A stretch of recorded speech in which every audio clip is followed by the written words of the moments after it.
Hi everyone, welcome back to my channel. I'm Deb. This is my YouTube channel, Gigi on Gower. So today's video is all about some of my art that I've got, because one of my subscribers, a couple of videos ago, I asked if if there was anything that anybody wanted to see, and this person, I think her name's Melia, maybe Melia, or Mel. You let me know how you pronounce your name. So Mel, this person said that they would be interested in seeing some of my artwork, and I've got quite a couple of things that I'm going to show you, and I'm going to talk a bit more about some of the things that I've got. And I'm not talking about, I've got stuff that I've, bits and bobs, like little things that I've that I've picked up from places like Home Sense or Dunelm, the range. Though I'm not talking about things that you decorate your house with just for now, just for the event, just for the season. I'm talking about things that I collect, hopefully for the long term. And these things, none of them were expensive as such, but they're not one of a kinds, because most of them are prints. But yeah, they're not just from the range or somewhere like that. They're from well, most of them I've got from local galleries, and most of them are in a similar vein, because that's what I like. I like this kind of artwork, and I'm going to go on and talk about a bit more about that thing in a minute.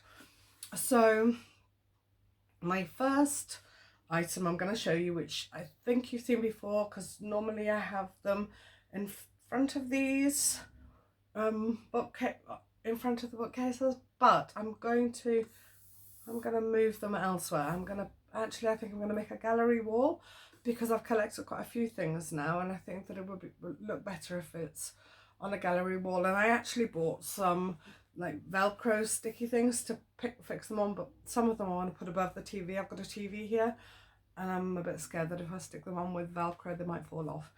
So, well, I'll show you when I've done that. I'll show you what it looks like, and I'm probably going to do it in the next week or so. So yeah, I'll show you that then. But anyway, I'm going to start with this picture. Now this picture is a lino print, and it's by Phillipa Walter, who is a local artist. She specializes in lino print, and it's this one here. And I think I've said before that I love this picture, because to me it represents freedom.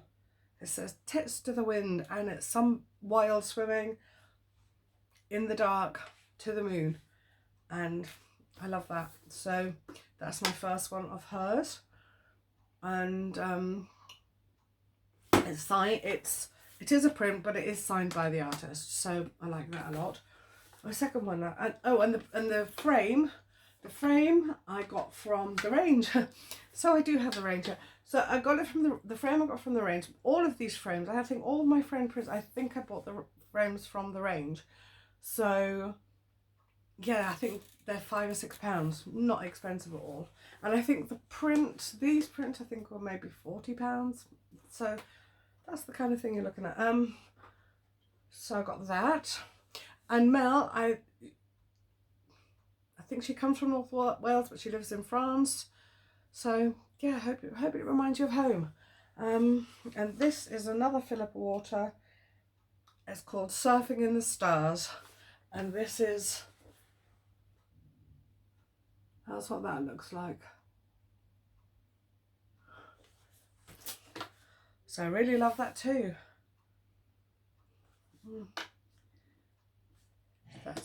That's Phillipa Walter, and I like the lino print on the black, very effective. However, speaking of that, you don't always have to print in black. You can print in any colour, I guess. You get lots of different prints, lots of different inks that you can print on, and the printing is hand done. The printing is hand printed. They're hand printed. So this picture is it's by, I'm not sure who this is by. I'll have a look. I think it might be, oh, hold on a sec. I've got two prints of this artist as well. And I think it's, I don't know.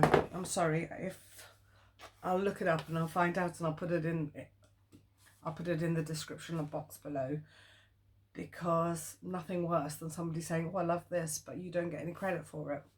So this one is Andrei Goch, and it's called The Red Dragon Will Show the Way. And obviously that is a red dragon, the Red Dragon of Wales. So yeah, so that's that one I've got. It's beautiful. It's got, depicts the dragon. It's got a circle. It's got a flagpole. It's got a banner with some Welsh words that you might be familiar with. Hiraeth is something that is often said, which Hiraeth isn't homesickness. It's a longing. It's a deeper longing than that. It's not. I feel people often use it in the incorrect manner, but, and I'm not going to, who am I to say that? But it's more a longing for a home that is no longer, it's almost a longing for a time. It's a longing for a feeling, a nostalgia that is no longer there. You can't go back home. You can't go back to where you came from and feel that same feeling. So that is kind of what that means. And then Cymru am Byth, which I'm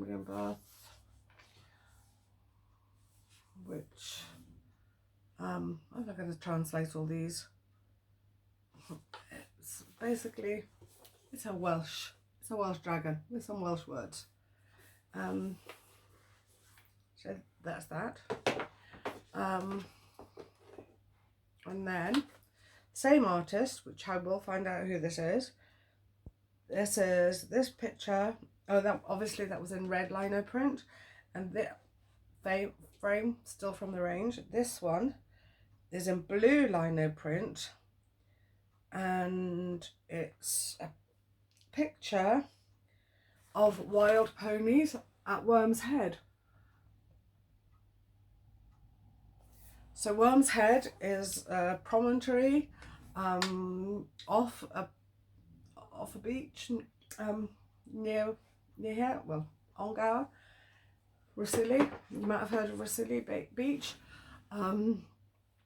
So it's I say a promontory, but it's like what it is you can walk over there, but it's cut off by the tide.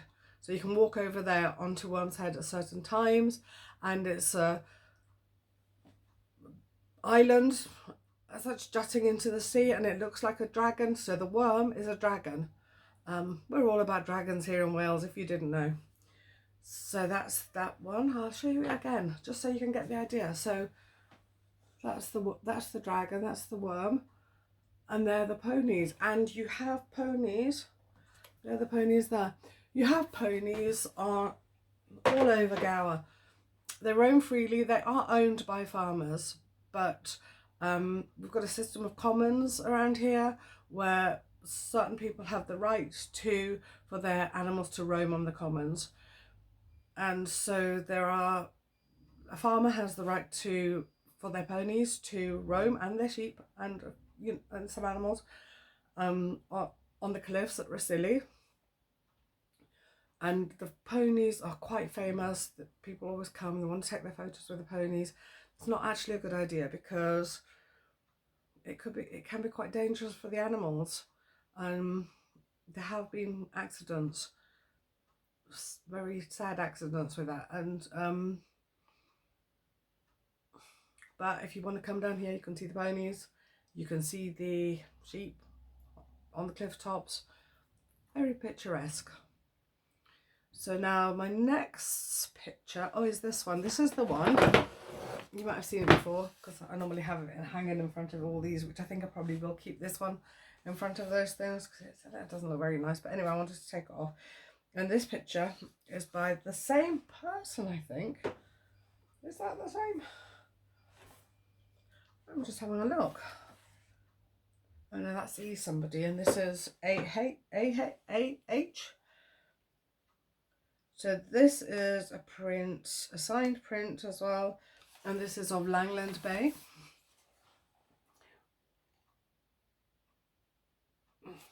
So Langland Bay is another local beach. We have lots of beaches. I think we've got something like, in a very short space, we've got a very small space. We've got lots of coastline because Gower is a peninsula. So we've got the whole way around Gower. So I think we've got something like 22 or 27 beaches in a very small area. And Langland Bay is one of my favourites actually because it's quite it's probably, I wouldn't say it's the closest one to where I live, but it's quite an easily accessible beach. You don't have to walk very far to get on it. There's a car park right behind it, and actually, and those beach huts you can see, these beach huts here, they're owned by Swansea Town Council, and they hire them out on a yearly basis. And the problem is they're very, very popular, and there's always a mad lottery, a mad scramble for people to try and get their beach hut. We were lucky enough to get one last year, and so you have the beach hut you can either have them for a season, like spring, summer, autumn, winter, or you can have them for the year or 10 months. There are various times that you can rent them for, and we just had it for 3 months. And what we normally do is my husband and I will put our names in the lottery, my daughter puts her name in the lottery, my mum even puts her name in the lottery, and then if we get one, then we just split the cost. So they're quite expensive. I think they're a couple of thousand for the year, but it's worth it. It's worth it because, well, it is worth it and it's not worth it. It's worth it for one reason, that you know, when you go to the beach, you're always carting loads of things, especially if you take kids, which, you know, we normally do, carting all their equipment, all their things. It's a heave-ho, isn't it, to the beach? Whereas if you have the beach, you just leave all your beach stuff there, and it's handy for that. It's an expensive cupboard, really, honestly, because you can't there's no electricity, no water. You can't have a cup of tea. You have to still take your tea, or there are, on Langland Bay, there are 2 restaurants, one on either end of the bay. So, well, we didn't get one this year because we put in our names down. We didn't get one. Who knows, next year maybe. So if you did get one and you watch this channel, good luck. Good luck. Nice. It's happy for you. So yeah, so I was going to say Langland isn't the closest beach to us. I think the closest beach to us is probably Caswell Bay, or maybe even Porthy. But Porthy, I wouldn't entertain the idea of like just going there just like that, because you have to walk quite far. It's, you know, there's no parking right next to it, which is fine. But and Caswell, a massively popular beach, very popular with families. There's parking there too, easy to access. Yeah, one of the other Caswell Langland, they're the closest. My favourite beach is, I think, Oxwich or Portina, one of those, or Llangennith, one of those beaches. But yeah, definitely you have to go by car. You don't have to. I think there is a bus from town.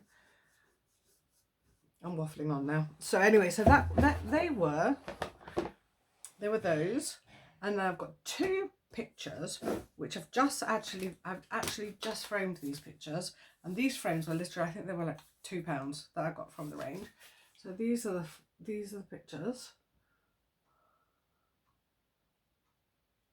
and actually it's a card, it's a greeting card, and that's Pennard Castle. Oh, actually, Three Cliffs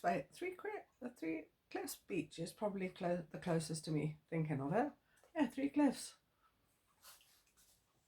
Pennard Beach is probably the closest to me. Maybe. So anyway, Pennard Castle is a castle in Pennard, which is a village on Gower, and it's supposedly haunted. Maybe. It's very, very pretty. I'll take some photos. I'll go there and take photos, and you can see what they're like. So that, I quite like that, because that's also lino print in blue, different blues.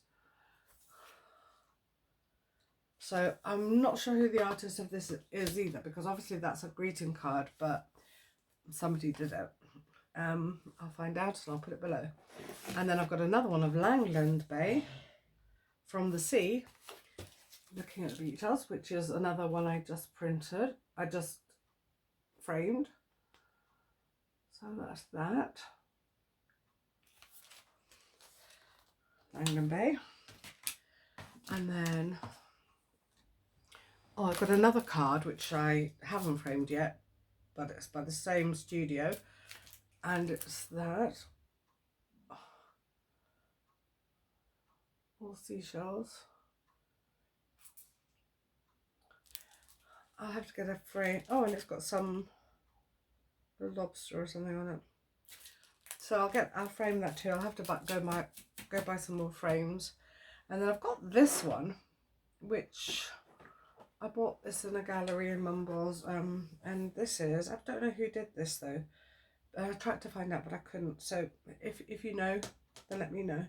It's just S for Swansea, and it's got a depiction of a few Swansea landmarks. So it's got St Wine Street, St Helens Road, Clyne Valley and Country Park, Swansea Market, Worm's Head, Dylan Thomas Centre, because obviously Dylan Thomas was from Swansea, Oystermouth Castle, Singleton Park, Sin City, which if you went to uni in Swansea, you know Sin City. Foot Golf, which Mumbles Pier, Cockles and Lava Bread, no time bar, all those things.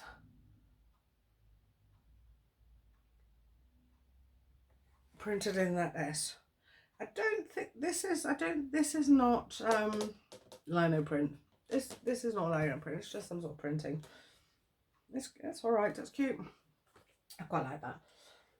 That's it, except for one thing that I wanted to talk to you about, which was my own lino print that I made. I attended a lino printing workshop this past weekend, Sunday, on Sunday, I attended a lino printing workshop, and I learned how to do it myself. I mean, you've got to have some, I'm not very artistic, well, let's say I'm not very artistic. I'm artistic enough. So, but I didn't know how to do lino printing. I've never done it before, and I really, really like it. So I thought I'd attend this workshop there's quite a few lino printing artists who work from in and around Swansea and the wider area, Cardiff, Swansea, Gower, and I saw that one of them was hosting this workshop, so I put my name down. I went attend the workshop. And this lady, she makes her own cards, which I don't have any. I'm sorry, I haven't got any to show you.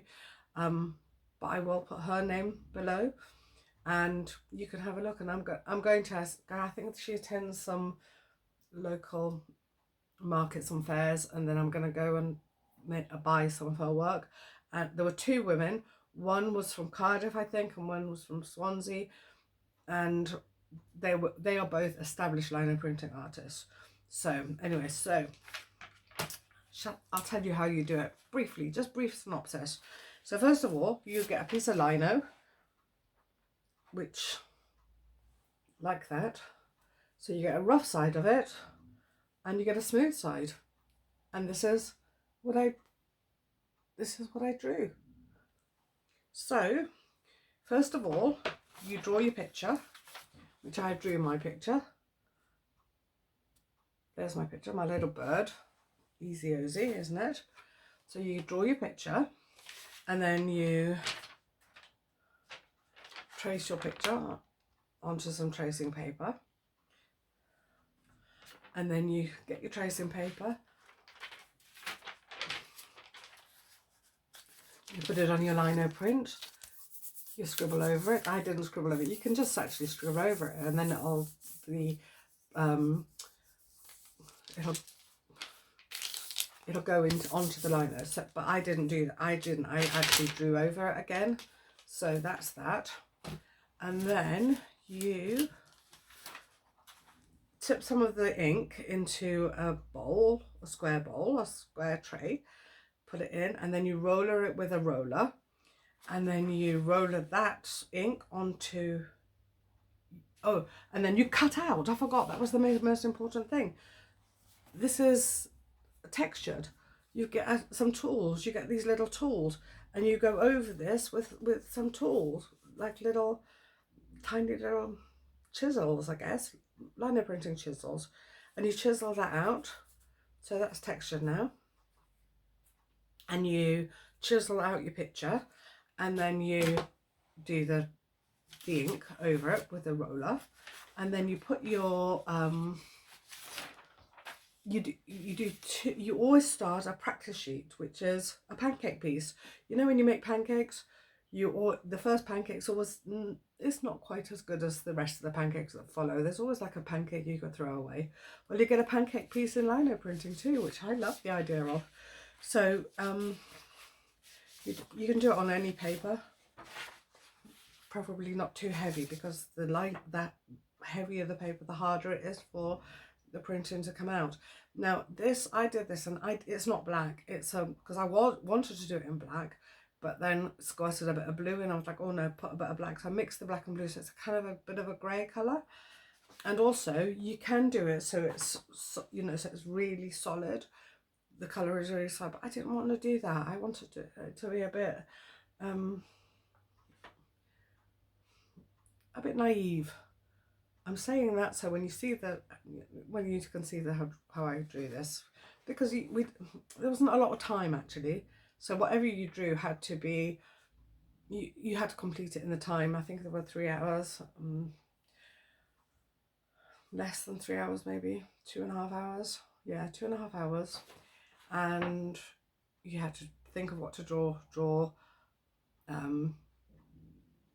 do the whole thing, and it had to dry a bit before you could take it home. So I did that, and this is my pancake piece. I quite like it. It's quite cute, I think. And this is my actual,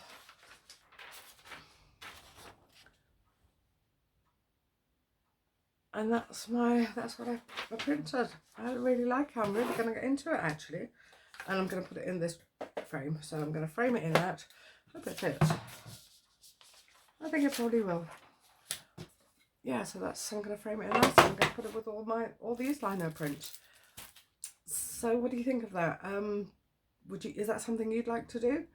Because it's something I'm definitely going to carry on doing. I'm going to go to Hobbycraft, arm myself up with a bit of the equipment that you need, a couple of colours of ink, couple of a tray, a roller, tracing paper, lightweight paper, and the lino thing, because you don't need to use, you know, you don't use lino that you rip off the floor. You can buy things of lino to do that.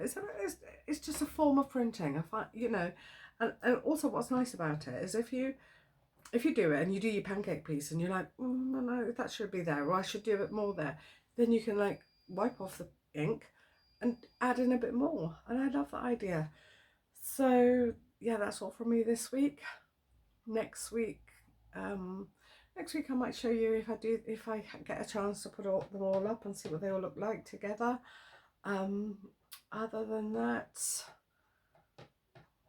I've got some plans. We'll see how we get on. Hope you're all well, and I'll see you soon. Yeah, bye.